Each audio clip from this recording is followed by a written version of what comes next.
मैं रुपेश। मनुष्य का दुश्मन नहीं दोस्त है सर्प टॉपिक लेकर के आ रहा हूं। इसे अंत तक अवश्य सुनेंगे। अर्थात सर्प के बारे में विशेष जानकारी देने वाले हैं इस एपिसोड में। सर्प धरती का सबसे खूबसूरत प्राणी है। आइसलैंड, आयरलैंड तथा एंटार्कटिक को छोड़कर प्रायः बाकी सब जगह ये पाए जाते हैं। समुद्रों से लेकर पृथ्वी व घने जंगलों के विशाल वृक्षों तक सर्प के नेत्र पलक रहित होते हैं, अर्थात इस पर नेत्र पलक नहीं होता है। इनकी जीभ द्विशाखित होती है, जो हर समय लपलपाती या मुंह के अंदर बाहर होती रहती है। विषैले सर्पों में पाए जाने वाले विषदंतों की मुंह के ऊपरी जबड़ों में स्थित विभिन्न जातियों में अलग अलग होती है। किसी में पीछे की ओर व किसी में आगे की ओर मौजूद ये दांत आकार में भी समान नहीं होते। लंबा, पतला और बेलनाकार यह जीभ पूरी तरह मांसाहारी होता है।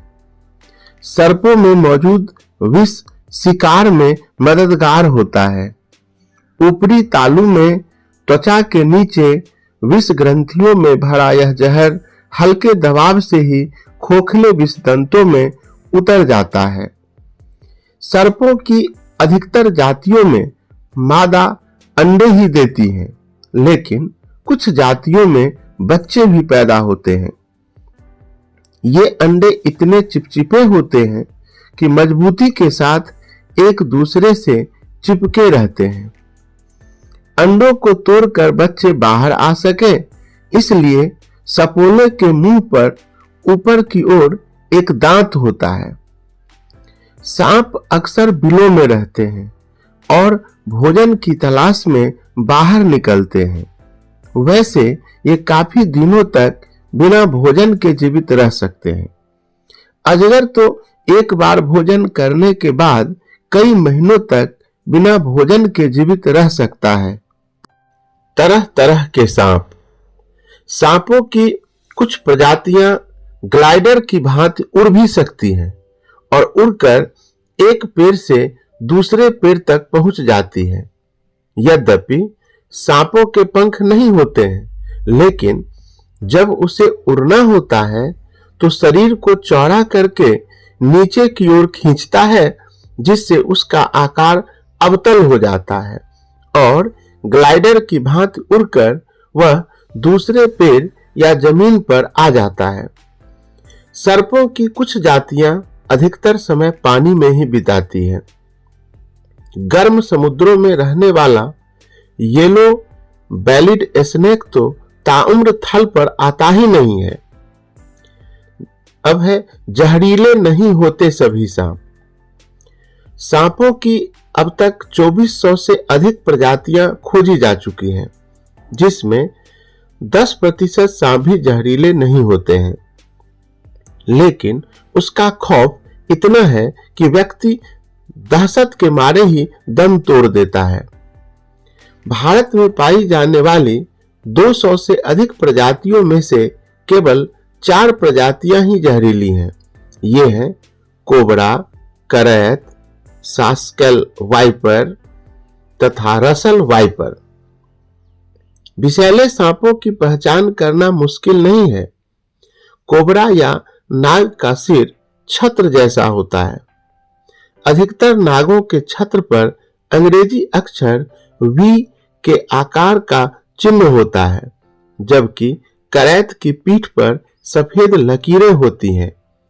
वाइपर सांप मोटा भूरे लाल रंग का होता है तथा शरीर पर हीरे के आकार जैसे चिन्ह पाए जाते हैं। सांपों का केचुली बदलना। सांप चाहे वे धरती पर रहें या पेड़ों पर या फिर पानी में, उनका शरीर ताउम्र बढ़ता रहता है।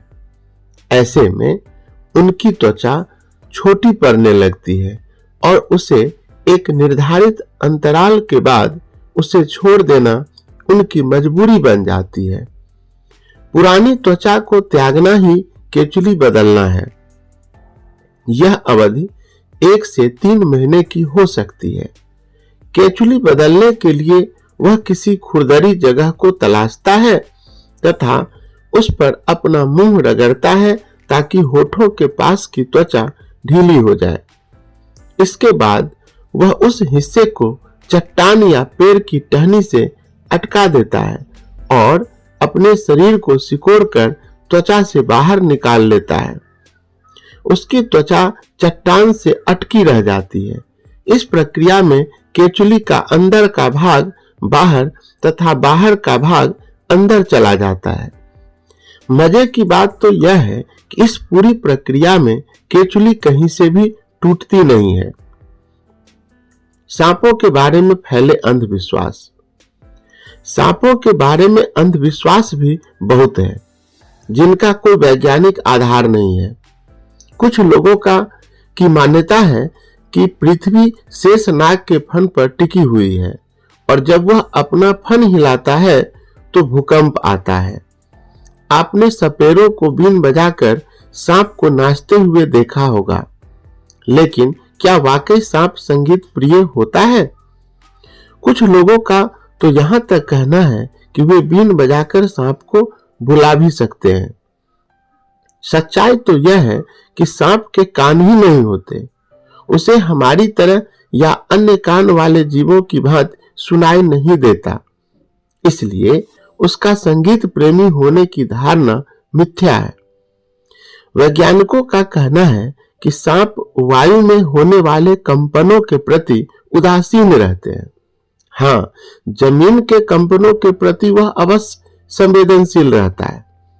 सांप अपना फन तभी उठाता है जब बीन का एक सिरा सांप को छूता है या जमीन पर मारता है। खड़े रहकर सपेरा चाहे सारे दिन बीन बजाता रहे, सांप प्रतिक्रिया व्यक्त नहीं करता। अतः उसके बीन पर नाचने की बात सर्वथा गलत है। सांपों के बारे में एक अंधविश्वास यह भी है कि यदि नाग नागिन के जोड़े में से किसी एक को मार दिया जाए तो दूसरा बदला लेता है। बदले की भावना मनुष्यों में होती है, जानवरों में नहीं। और फिर सांप व्यक्ति को दोबारा पहचान भी नहीं पाता और न ही पहचानने की उसे आवश्यकता है। यदि ऐसी कोई घटना कभी होती है कि जिसमें नाग या नागिन को मारने वाले की मौत भी नाग या नागिन के काटने से हुई हो तो यह एक महज एक संयोग होता है। कुछ लोगों का विश्वास है कि सर्प इच्छाधारी होते हैं तथा अपनी इच्छा अनुसार अपनी योनि बदल लेते हैं, यानी वे इंसान का रूप धारण कर सकते हैं। हाँ, फिल्मों में यह सब चलता है क्योंकि वे लोगों में व्याप्त अंधविश्वास को भुलाते हैं। एक अंधविश्वास यह भी है कि कुछ सर्पों के सिर पर मणि होती है जिसे यदि प्राप्त कर लिया जाए तो इंसान की किस्मत बदल सकती है। आज तक दुनिया में एक भी ऐसा सर्प नहीं मिला जिसके सिर पर मणि मिली हो। सांप का दूध पीना भी महज एक अंधविश्वास है क्योंकि दूध उसका प्राकृतिक भोजन नहीं है। सपेरा जबरदस्ती उसका मुंह दूध के कटोरे में डुबोता है और लोगों को लगता है कि सांप दूध पी रहा है। सांपों का भोजन। सांप मांसाहारी जीव है। उसका पसंदीदा भोजन में चूहे और मेढक है। वे कीड़े मकोड़े, मछली, चिड़िया आज भी बड़े चाव से खाते हैं। लेकिन अजगर जैसे विशाल सांप सुअर और हिरन जैसे बड़े जानवरों को भी समूचा निगल जाते हैं।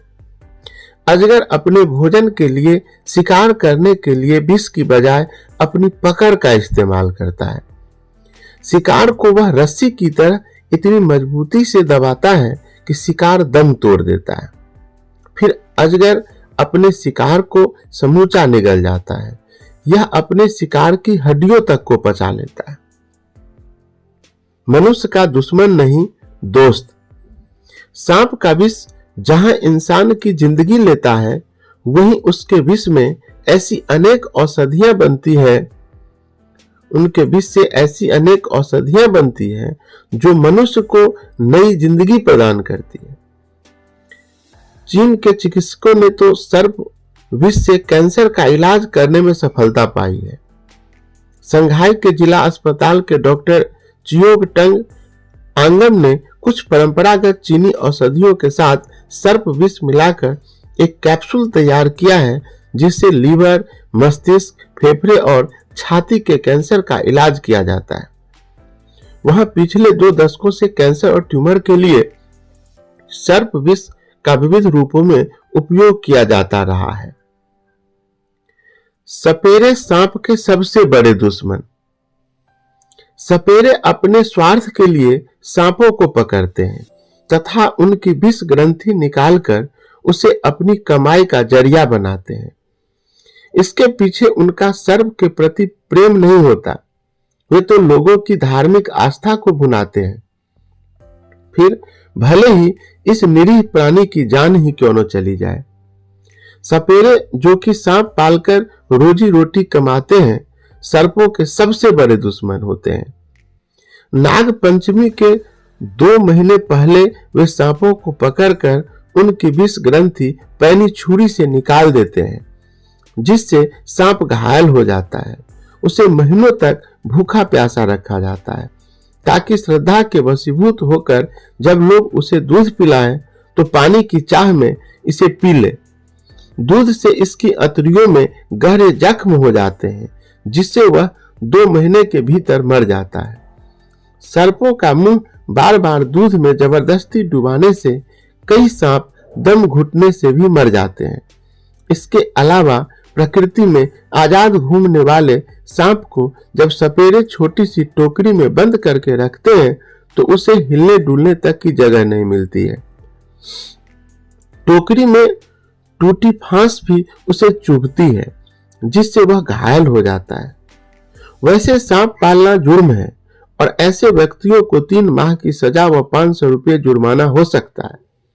इसके बावजूद हर वर्ष नाग पंचमी पर पिलाओ नाग की दूध की आवाज लगाते सपेरे हर छोटे बड़े शहरों में मिल जाएंगे, जो कि अपनी कमाई के कारण सर्पों को बंदी बनाकर उनकी आजादी छीनते हैं। सांप के काटने पर। जब कभी सांप किसी व्यक्ति को काटता है तो अपने विषदंतों द्वारा अपना विष उसके शरीर में प्रविष्ट करा देता है।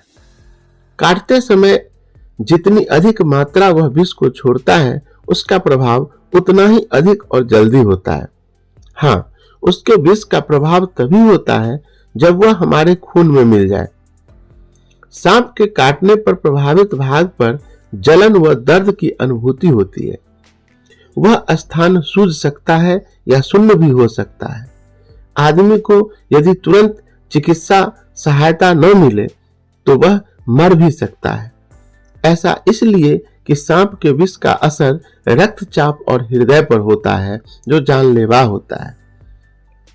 यदि जहरीला सांप काट ले तो सर्वप्रथम प्राथमिक उपचार करें।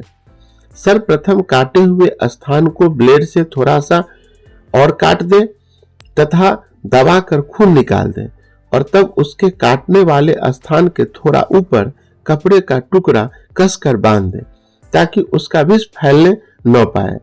प्राथमिक उपचार के बाद तुरंत अस्पताल ले जाएं, न कि किसी ओझा भगता के पास। इसलिए हम कह सकते हैं कि मनुष्य का दुश्मन नहीं, दोस्त होता है सर्प। अंत तक सुनने के लिए बहुत बहुत धन्यवाद। स्वस्थ रहिए, अपना ख्याल रखिए। मेरे चैनल पर नए हैं तो सब्सक्राइब करना न भूलें, पुराने हैं तो इस तरह का वीडियो देखते रहें। बहुत बहुत धन्यवाद।